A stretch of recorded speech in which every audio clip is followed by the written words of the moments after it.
Super cyclone में तब्दील हुआ तूफान अम्फान। 20 मई की शाम को बंगाल के तटों से 195 किलोमीटर प्रति घंटे की रफ्तार से टकराएगा अम्फान। मौसम विभाग ने हाई अलर्ट किया जारी।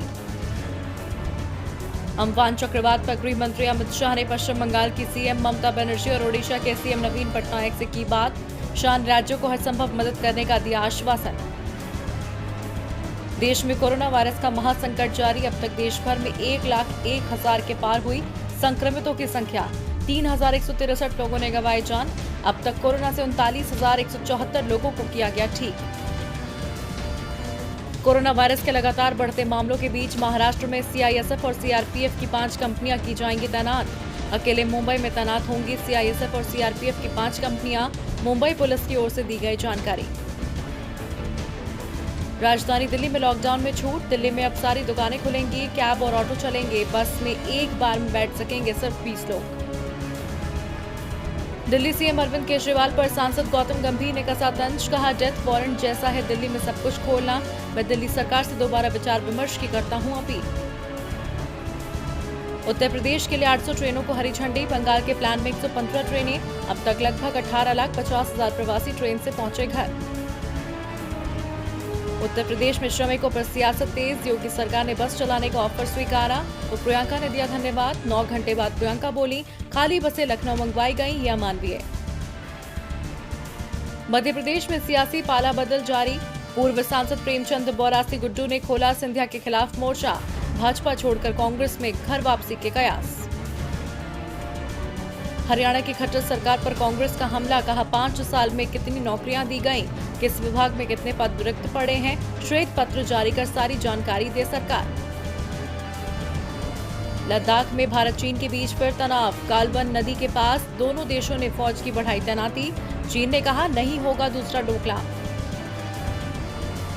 भारत और नेपाल के बीच और बढ़ा विवाद। नेपाल सरकार ने जारी किया अपना नया राजनीतिक नक्शा। नेपाल ने अपने नक्शे में भारत के काला पानी, लिपुलेख और लिम्पियाधुरा इलाकों को दिखाया। 8 मई को भारत ने उत्तराखंड के लिपुलेख से कैलाश मानसरोवर के लिए सड़क का किया था उद्घाटन, जिसे लेकर नेपाल ने जताई थी कड़ी आपत्ति। वैश्विक महामारी कोरोना वायरस ने दुनिया भर में मचाई तबाही। अब तक कोरोना से संक्रमितों का आंकड़ा पहुंचा 48,94,000 के पार। अब तक 3,20,000 से ज्यादा लोगों की कोरोना से हुई मौत। 19 लाख से ज्यादा लोगों को किया जा चुका है ठीक। ट्रंप की डब्ल्यूएचओ को चिट्ठी। 30 दिन में सुधार न होने पर फंडिंग स्थायी तौर पर फ्रीज करने की दी चेतावनी। बोले, हमारे साथ नहीं हुआ सही बर्ताव। डब्ल्यूएचओ की फंडिंग कम करने की बना रहे हैं योजना। आरबीआई का बड़ा फैसला। आरबीआई 3 महीने के लिए बढ़ा सकता है मॉरेटोरियम पीरियड। 31 अगस्त तक नहीं देनी होगी लोन की किश्त। उबर 3,000 कर्मचारियों को नौकरी से निकालेगा। 3700 को पहले ही दिखाया जा चुका है बाहर का रास्ता। कई नॉन कोर प्रोजेक्ट्स पर भी निवेश घटाएगी कैब सेवा देने वाली कंपनी उबर। कोरोना वायरस के बाद बदल सकता है कॉम्बैट और कॉन्ट्रैक्ट। कोरोना वायरस के बाद बदल सकता है कॉम्बैट और कॉन्टैक्ट स्पोर्ट्स का स्वरूप। कबड्डी खिलाड़ियों के लिए एंटी वायरस किट बने। कराटे में फेस अटैक हो बंद। नई ड्रेस में दिखेंगे ओलंपिक में ताइक्वांडो खिलाड़ी। खाली स्टेडियम में खेलने को लेकर बोले पाकिस्तान वनडे और टी20 के कप्तान बाबर आजम। खाली स्टेडियम में खेलना क्या होता है, हमसे बेहतर कोई नहीं जानता। हमने 10 साल ऐसे ही मैच खेले।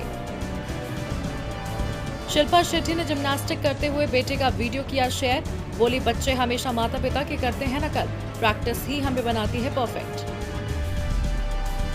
बीमार मां को लेकर यूपी गए अभिनेता नवाजुद्दीन सिद्दीकी पर एक और मुसीबत। पत्नी आलिया ने लीगल नोटिस भेजकर मांगा तलाक। नोटिस में सेंसिटिव और कॉन्फिडेंशियल बातों का जिक्र।